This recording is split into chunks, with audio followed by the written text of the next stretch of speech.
parliament si lakha matung dai anirak surbai na khali mamangi da su Manipur da thoi ba thodo wa thok siki matang na karim tak pan Manipur hai ba wai ma se si pandi ado handak ke su parak ta buduni do ado da Manipur gi MP oina Lok Sabha da leiriba koi Dr. Bimol Akojam na mana ngarang si yam phajana haigre ai angak phawi mana smana phongdokpa akiba amata yaudana houjik oiriba ama sung thokiba thodo wathok mayam singsi ma sat litharakpa aduga seng na panba aduga matam si yamna phajana loba ko haitare ko mangona piribe matam do adudagi hena aduga matam ma loksallaga mana wa ngangi basi ai thengai ado akoi miyamna matamamda haidana akogi parliament ta salaga akoi uiruduini kholuduini gaina hainaba mayamdo oje akoi ure ko miyamna akoi masin maya kanba den adagi lai su haiba adagi leipaki kanba mi ama akoi nangoi akoi lamda bado hojikti mana ngangiba mayamdo na o mashi kai makradi mayamdagi tongali haibasi akhange dano jiko leipak sara salle malemgi miyam punamakta akoi Manipur thoi thodo wathok mayam si mana thamme then adagi leibak sigi oiba legislation mayam do da akoi loina Manipur kai dawrigi si samak prime minister su ikairam ngene na khali nen home minister su ikairam ngene na khali ado mana posila kanda an bada mana haibasi sumaina hai Manipur gi issue se to kaiba issue amane na noina khanbar yaroi somoi sini masi national issue ni ese mana han batami se issue ne ai sumra su mena khali Manipur tho isi moina di akoi swaida legacy ni amoi masena dum ngahalik to bani ama to bani mai phajani gaina center na lowo photo adu to gono na mana yam phajana hai ko simatami adagi similar kanda asuk yamna luba Manipur thoiba sa luba thodo wathok ama thoingai sida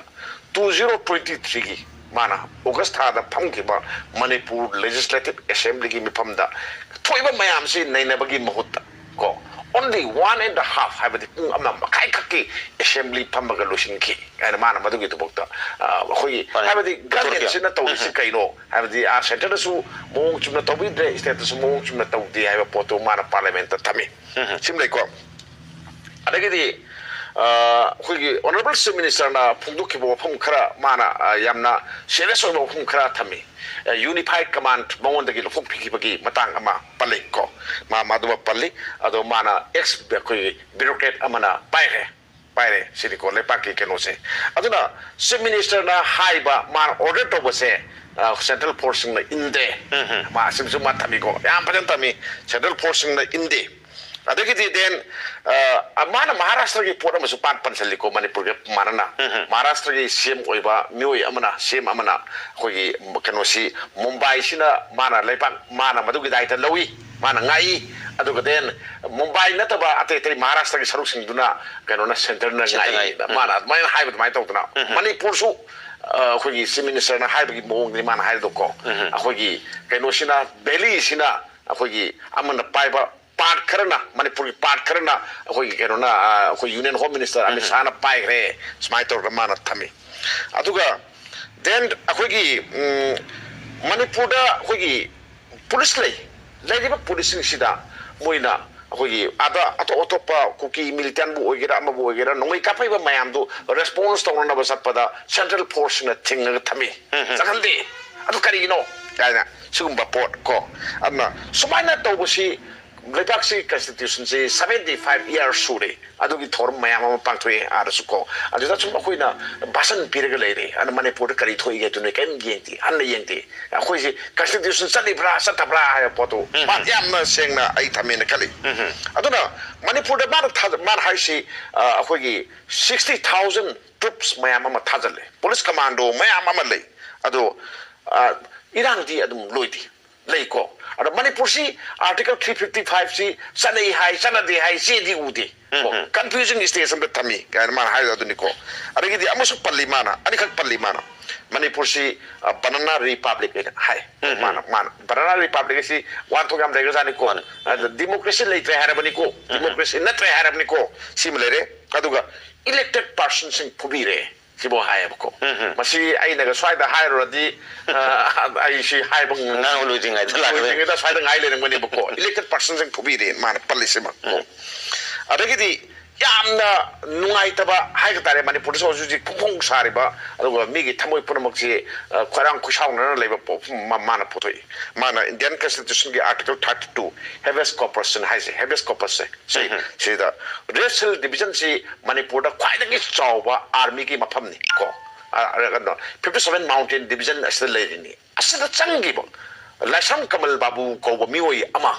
mangre tiba khangidre hojisu ti khangidre tracing to ngamde kai chkeno khangde ko kanana phare no kanana hakeno khangde masida defense minister na wam ta ngangdi ko then army gi chief na wam ta ngangdi masi khoi india gi miyam na targa so dum ngakani ko si portsima lei sima so hai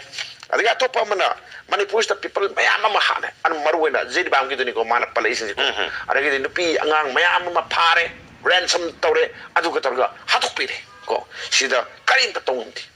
manipur se kari film ori ke do mp ama oina mana sasaning ma phamda manipur mu mamada sasaba ngamdre nang constitution ge article 19 na piri ba poto adu bok manipur sa han bang ngamdre si man toy adu ai di to ma to ko manipur ge chief minister nong thomam biren phok ta ma sapangam disin mana pai ba mana semni adu mana sapangam dre satya dre sine ba ko adu kuki MLA taradasu manipur legislative assembly gi mpham da yaw ba lakti namsale ba ko nakal ani maksi mana adu balance torga pui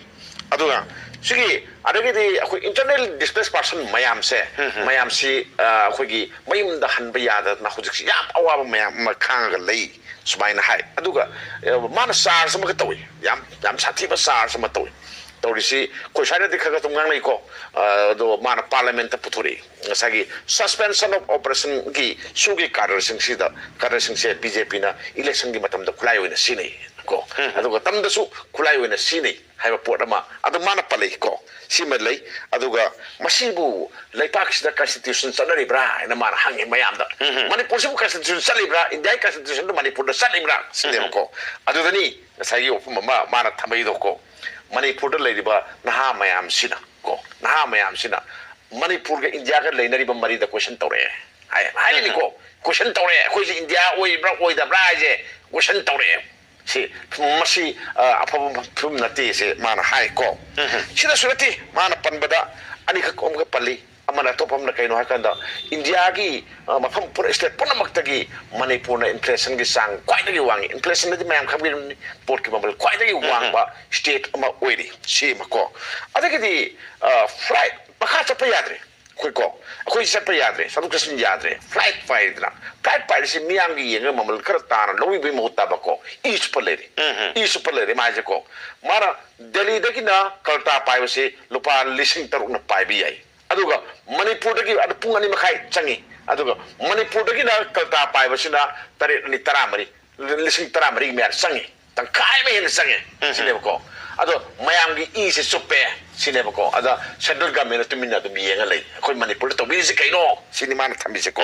aduna sigi mayam si pulap gi ngorga manipur to to wathuk mayam sida center na yengi ba meng si yatre ko adagi manipur government se to mo to si yadre and state se government se to khil mayam ma soi badagi irang si thor pani na mana sar sama tawi ko adagi matang du mana kwai dagi last mana hari se khoi JPC semsi joint parliamentary committee ama semaga manipur gi thodo wathok sing je thijan si sina mana smaina thammi sini mana ngang thamge se ado yai mana thambado isang adum thawi adum manipur thoi ba thodo wathok mayam khoina swaida hainari ba mayam sing si khoina center gi mana kong yori bra yau da ba kanam da yohon bang amroi dra gaina hayo poto ai center gi mana kong dilaya dana malem gi mana kong punam yohon grabani na ai swai tham